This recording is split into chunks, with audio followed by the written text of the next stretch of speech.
Bismillahirrahmanirrahim. Apa kabar sahabat Ram yang berbahagia?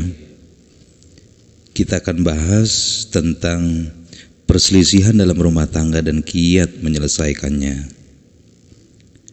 Perselisihan dalam rumah tangga antara suami dan istri kapan saja bisa terjadi. Jangankan dua insan, lidah saja yang cuma satu ini kadang tergigit dalam satu mulut. Apalagi seorang laki-laki yang hidup di lingkungan dan backgroundnya yang berbeda, lalu bertemu dengan istrinya, kemudian satu rumah, satu atap, satu dapur, yang berbeda pula kebiasaannya. Maka perbedaan ini akan memicu munculnya perselisihan. Perselisihan dalam rumah tangga sangat rawan munculnya di awal masa pernikahan. Seiring usia pernikahan bertambah, maka kedewasaan antara suami istri akan bertambah pula untuk mewujudkan keluarga yang sakinah, mawaddah, warahmah. Seperti yang dikatakan, baiti jannati wa zauji tajur ra'si. Rumahku surgaku dan pasanganku adalah mahkota di kepalaku. Namun usia yang lama dalam pernikahan bukan jaminan rumah tangga tidak akan diterpa badai. Sebab syaitan tidak pernah bosan memporak-porandakan rumah tangga sebagai suatu prestasi dalam pekerjaannya. Dalam perjalanan kehidupan rumah tangga, harapan kita mudah-mudahan masalah yang kita hadapi itu menjadi ladang pahala, makin mendewasakan kita, dan bahkan makin menguatkan ikatan kita sebagai suami istri. Perbedaan dalam setiap keadaan antara kita dan istri kita dalam suatu waktu, tentu itu menjadi suatu pewarnaan. Dalam taman-taman bunga yang semakin banyak warnanya, apabila kita bingkai dalam iman, akan menjadi sebuah taman yang indah. Sebagaimana Allah menciptakan makhluknya itu berbagai macam ragam, macam-macam bentuk dan warna, fikiran dan sikap. Itulah kekuasaan Allah yang maha luar biasa. Perselisihan dalam rumah tangga bisa jadi ada persoalan hubungan kita dengan Allah Subhanahu wa ta'ala. Sebagaimana diingatkan oleh Rasulullah, hati para hamba itu selalu berada di tangan kekuasaan Allah Subhanahu wa ta'ala, diputarbalikkan sesuai kehendaknya. Maka ketika terjadi disparitas dan perbedaan atau saling berhadapannya hati kita dengan pasangan kita, ketika kita minta kepada Allah selaku pembolak-balik dari masing-masing hati hambanya, akan menjadi selaras karena doa yang kita panjatkan dan taubat yang kita lakukan. Kita kembali meminta kepada Allah sebagai penguasa hati untuk meluruskan keadaan hati kita dan pasangan kita. Dan juga ada dimensi di mana bahwa ketika permasalahan yang dialami oleh pasangan tidak selalu itu menjadi buruk. Boleh jadi itu adalah sebuah kebaikan kepada pasangan. Karena dalam problem kehidupan itu jangan lupa ada dimensi kafarah, penembus dosa. Lalu irfa'atul darajah, meninggikan derajat. Dan juga untuk mengingatkan hakikat kehidupan dunia yang penuh dengan ujian. Permasalahan yang dihadapi ada kalanya menjadikan kedua pasangan semakin dekat dan semakin intim. Allah juga sudah mengingatkan tentang apa yang kita benci terhadap sesuatu, padahal di mata Allah itu baik. Atau kita menyukai luar biasa terhadap sesuatu, padahal itu amat buruk bagi kita. Maka kembalikanlah semua persoalan ini kepada Allah Subhanahu wa ta'ala. Yakinlah bahwa di balik cobaan hakikatnya ada kenikmatan. Di balik kesempitan ada kelapangan, itu rumusnya. Di balik ujian ada kesempatan untuk mengukir lukisan-lukisan indah, lukisan cinta yang penuh makna dan kedalaman rasa. Biasanya setelah terjadi badai, selalu sebuah keluarga itu semakin mencari langkah yang baik untuk mempererat hubungan dengan pasangannya. Dan jangan lupa, janganlah sekali-kali menempuh jalan celaka ini. Satu, tergesa-gesa menempuh jalan talak, perceraian, karena itu bukan penyelesaian masalah dari kehidupan kita. Kami sudah sebutkan tentang betapa antrinya dan betapa ketagihannya masyarakat kekinian untuk bercerai. Akan terlihat oleh kita di pengadilan agama, orang begitu antri seperti ingin mendapatkan bagian emas, berburu surat talak. Yang kedua, jangan mendoakan kebinasaan bagi kita sendiri ataupun bagi pasangan dalam keadaan seperti apapun. Bagaimana Rasulullah ingatkan, janganlah kalian bercita-cita mati pada malapetaka yang menimpa. Yang ketiga, jangan ketika kita bertengkar, kita mengancam istri dengan akan menikahi wanita lain. Karena menikah dengan wanita lain itu adalah suatu format tersendiri dalam syariah. Bukan dalam semangat untuk mengancam. Sesungguhnya mengingatkan istri, mengajar istri itu ada jalurnya tersendiri, ada koridornya tersendiri. Sedangkan menikahi wanita lain pun itu adalah term pembicaraan tersendiri. Jadi jangan dihamburkan begitu rupa dua masalah yang sangat penting ini dicampur adukan menjadi suatu jurus-jurus pertengkaran. Yang keempat, jangan pernah memukul, mengumpat dan mencaci maki.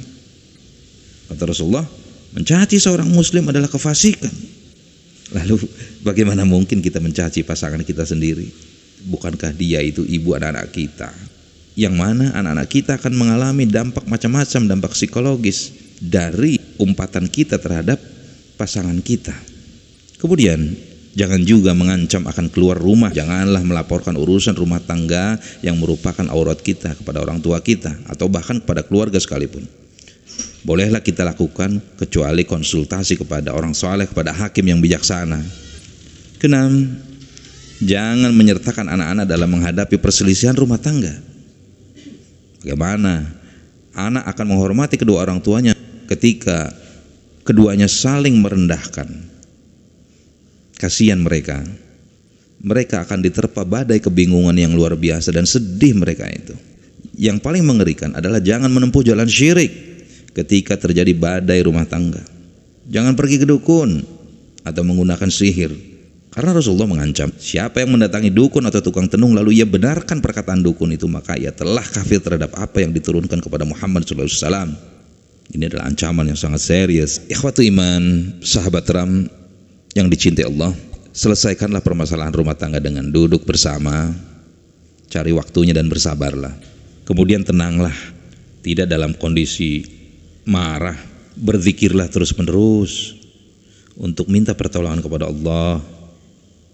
Berwuduklah. Semoga kita diberikan ketenangan dalam pembicaraan dengan pasangan kita.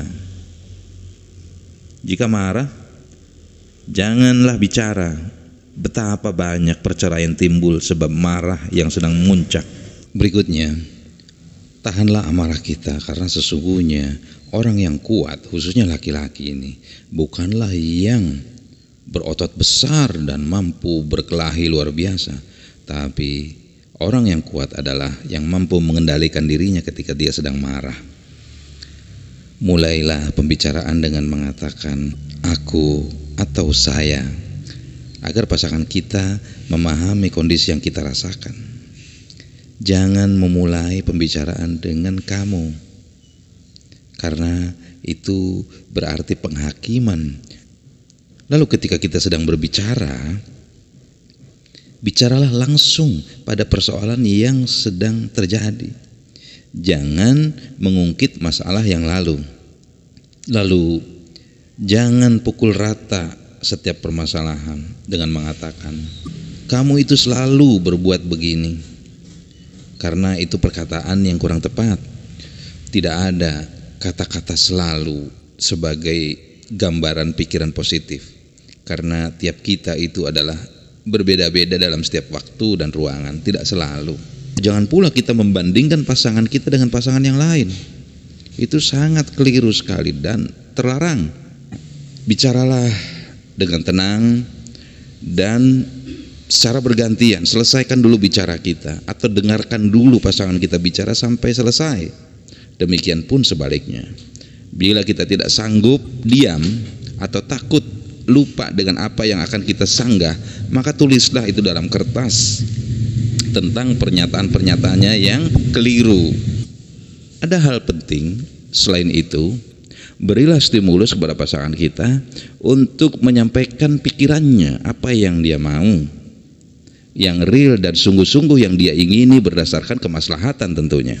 Kesemuanya itu yang paling menentukan adalah takdir Allah berupa waktu yang harus kita jalani. Harus berapa lamakah kita mengalami sebuah ujian? Jangan pernah mendikte Allah tentang waktunya. Ketahuilah bahwa waktu juga termasuk bagian dari penyelesaian masalah. Banyak permasalahan yang terselesaikan dengan waktu yang telah Allah tetapkan tersebut. Sebagaimana Allah menciptakan alam semesta ini dalam 6 masa, dan ketika menjalani waktu tersebut, sabarlah. Ada kalanya suatu permasalahan tidak dapat diselesaikan melainkan dalam jangka waktu yang sangat lama.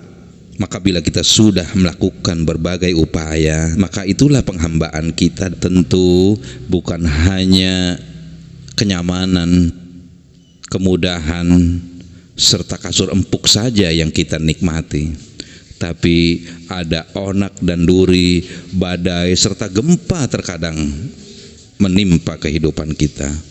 Tapi apapun, kalau kita beserta Allah, kita meletakkan takwa sebagai suatu koridor kehidupan kita, maka Allah berjanji akan memelihara keselamatan kita, kesedihan kita, dan kekecewaan kita. Aqulu qauli hadza wa astaghfirullah li wa lakum. Wassalamualaikum warahmatullahi wabarakatuh. Aku berikan untuk kisahku, mengerti tapi tak dimengerti. Cintaku telah di ujung jalan.